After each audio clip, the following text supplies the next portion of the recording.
सीधे रुक कर लेते हैं मध्य प्रदेश। मुख्यमंत्री शिवराज सिंह चौहान कुछ कह रहे हैं और जो हमारे विकास की यात्रा है उसके बारे में विस्तार से विवरण हमारे राष्ट्रीय अध्यक्ष जी हमारे बीच यहाँ उपस्थित हैं, वो देंगे।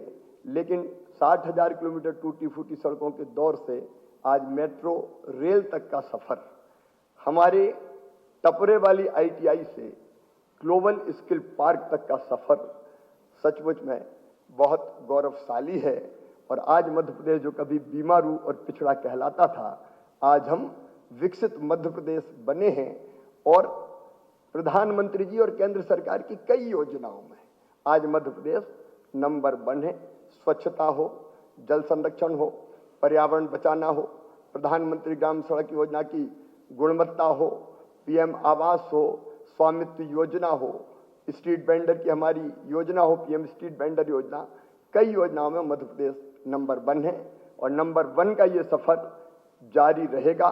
और आज फिर हम संकल्प लेते हैं कि मध्य प्रदेश को देश के सबसे विकसित राज्यों में से एक राज्य, और मैं तो कहूंगा नंबर 1 का राज्य बनाकर ही हम चैन की सांस लेंगे। बहुत बहुत धन्यवाद।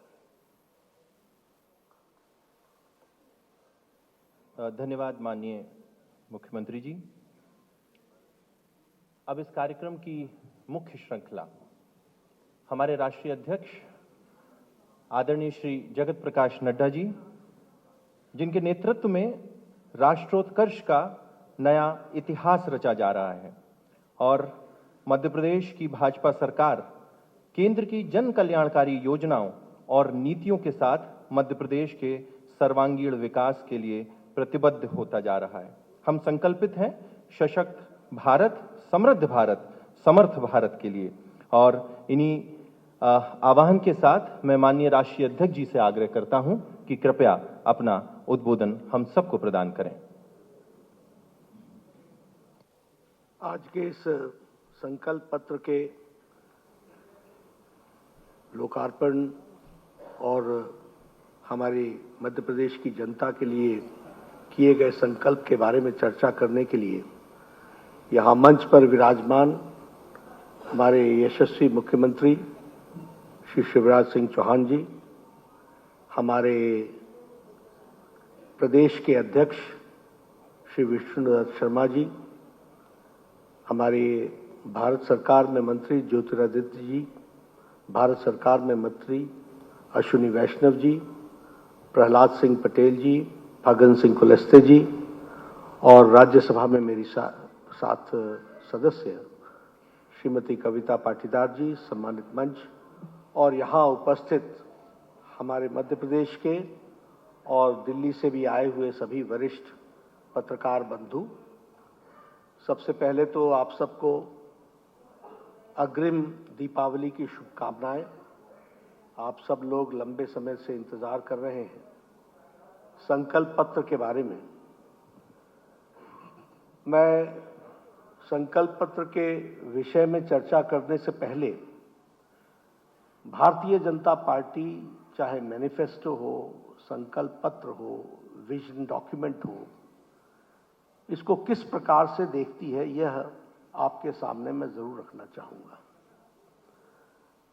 समय के साथ साथ मैनिफेस्टो, संकल्प पत्र, विजन डॉक्यूमेंट, इसकी महत्ता धीरे धीरे घटती गई है,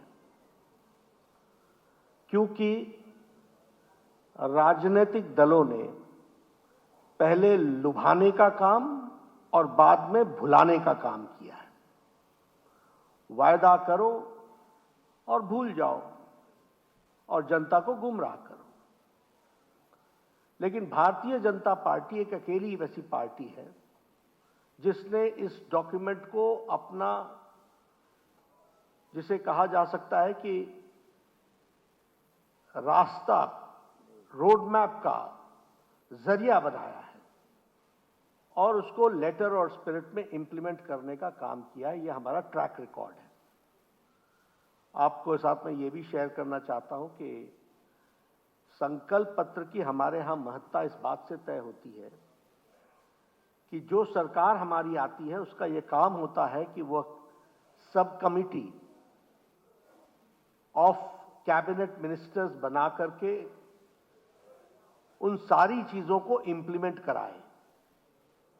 और सभी मिनिस्टर्स की जिम्मेवारी होती है कि वो मैनिफेस्टो को या संकल्प पत्र को लेटर और स्पिरिट में इंप्लीमेंट करने के लिए उनके रिस्पेक्टिव डिपार्टमेंट्स काम करें। और सबसे बड़ी बात यह होती है कि पार्टी की अपनी मॉनिटरिंग सिस्टम से समय समय पर हम उसको मॉनिटर करते हैं। इसलिए जब मैं ये आपसे चर्चा करता हूं तो मैं ये कह सकता हूं कि हमारे प्राइम मिनिस्टर मोदी जी के सुपरविजन में चाहे एमपी का डेवलपमेंट हो, चाहे किसी और स्टेट का डेवलपमेंट हो, उसमें जो मूल बात होती है वो होती है गरीब कल्याण, और गरीब कल्याण के लिए एम्पावरमेंट ऑफ द पुअर। उसके लिए रिफॉर्म्स, ट्रांसफॉर्म एंड परफॉर्म। आप उसके लिए पॉलिसी में भी रिफॉर्म्स लाओ, कुछ चीजें बदलनी हो तो वो भी बदलो, और उसको अपने एक्टिविटी में लाओ। इस बात को हम हमेशा एम्फेसाइज करते रहे।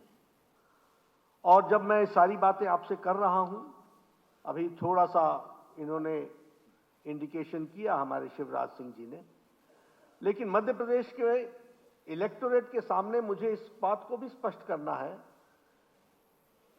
कि क्योंकि 20 साल भारतीय जनता पार्टी ने राज किया है, तो 20 इयर्स बिफोर मध्य प्रदेश कैसा था, ये आज की फर्स्ट जनरेशन जो है, वो आज की जो यंगर जनरेशन है, उसको शायद उसका अंदाजा भी नहीं। वो जानते भी नहीं है कि किस तरीके का मध्य प्रदेश था। और इसलिए ये मेरी जिम्मेवारी हो जाती है कि आपके माध्यम से हमारी यात्रा रोड मैप कैसी रही है वो भी मैं आपके सामने रखना चाहूंगा। इशारे के रूप में शिवराज जी ने रखा था, लेकिन उसको रूप देने के लिए अगर मैं इंडस्ट्रियल ग्रोथ की बात करूं, क्योंकि आप सब पत्रकार हैं, आप लोगों ने सारी चीजों को कवर किया है। 2003 में 0.61% ग्रोथ रेट थी इंडस्ट्रियल ग्रोथ की। Today the industrial growth is 24% of Madhya Pradesh. ये है 20 इयर्स की यात्रा।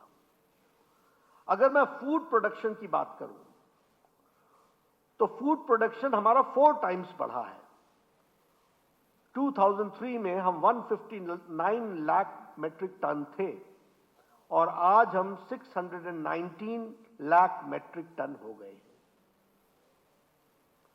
उसी तरीके से इरिगेटेड लैंड 2003 में 4,231 हेक्टेयर था जो इरिगेटेड लैंड थी, आज 16,283 हमारा हेक्टेयर इरिगेटेड लैंड है। मैं अभी रीवा के बाजार में शाम को गया था,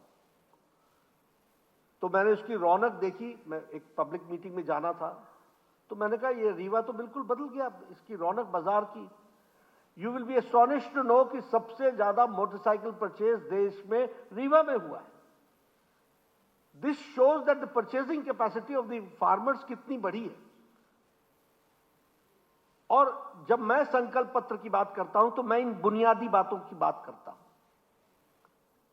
और हमारी सीरियसनेस इन बातों से तय होती है कि 4,000 स्क्वायर हमारे 1000 हेक्टेयर्स को आज हम 16,000 तक ले गए हैं। एग्रीकल्चरल लोन कांग्रेस के जमाने में 16% पर मिलता था, आज 0% पे एग्रीकल्चर का लोन मिल रहा है। अब किसान के प्रति कौन समर्पित रहे हैं, ये अपने आप में इस बात की कहानी बताता है।